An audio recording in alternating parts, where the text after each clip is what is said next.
Hello, I'm Brian Noble, CEO of Family Policy Institute of Washington. And I'm Brad Payne, president of FPIW Action. Couple disclaimers before we get started today. Nothing in this video is an endorsement of the candidate, nor the candidate's endorsement of FPIW or FPIW action. It's simply a public service to meet and greet the candidate. All right, Keith, welcome. Thank you for joining us today. Thank you. Yeah, good to have you on. So I get the first question. It's a three-parter. If you would tell us specifically what position you're running for, then share a little bit about yourself and your family. And then last, if you would tell us about your experience for this position. Great. Thank you. My name is Keith Swank, and I'm running for Pierce County Sheriff. Um, I I'm going to talk about my experience first, then I'll talk about my family.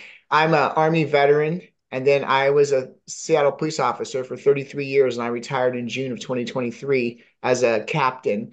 I worked my way through the ranks there for 33 years, and I retired as the highest civil service rank you can have. And I'm very proud of my experience there. As far as my family goes, I'm married, and between my wife and I, we have six children. We have three grandchildren, and it's really funny because our grandchildren are our first ones, but we have a 3-year-old and twins that are two.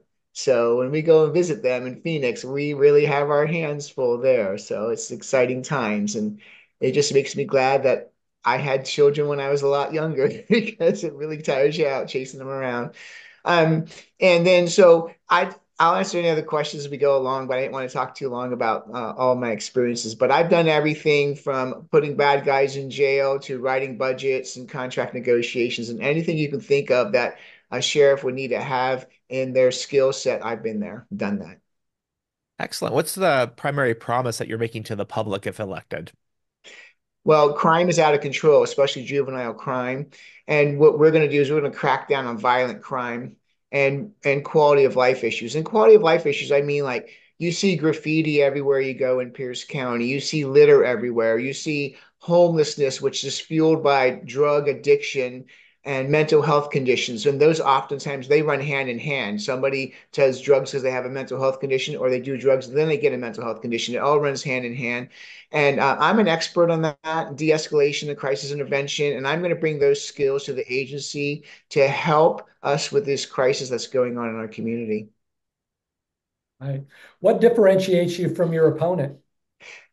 Well, first off, I'm a cop, and my opponent's never been a police officer.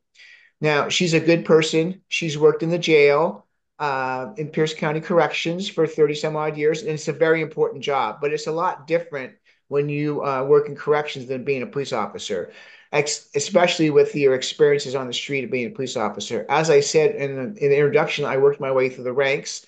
So I was a patrol officer for 15 years, then a sergeant for many years, then a lieutenant for many years, and then I finished up my career as a captain, where I was in charge of night duty at the Seattle Police Department. I was the highest ranking officer in the city in charge of the whole department. And then my final assignment was captain of the Special Services Unit, where I oversaw the SWAT team, the Arson Bomb Squad, the Harbor Patrol.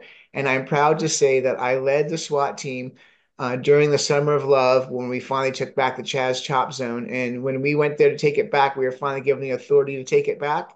It took us 5 minutes. Everybody left because they knew we meant business and it's time to go.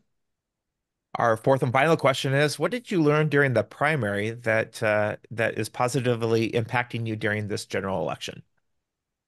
This is what I learned. What no, it what I didn't learn this. I just it was reiterated to me. It's emotional to me. I have people who believe in me. Everybody on my team is a volunteer. We don't pay anybody at all.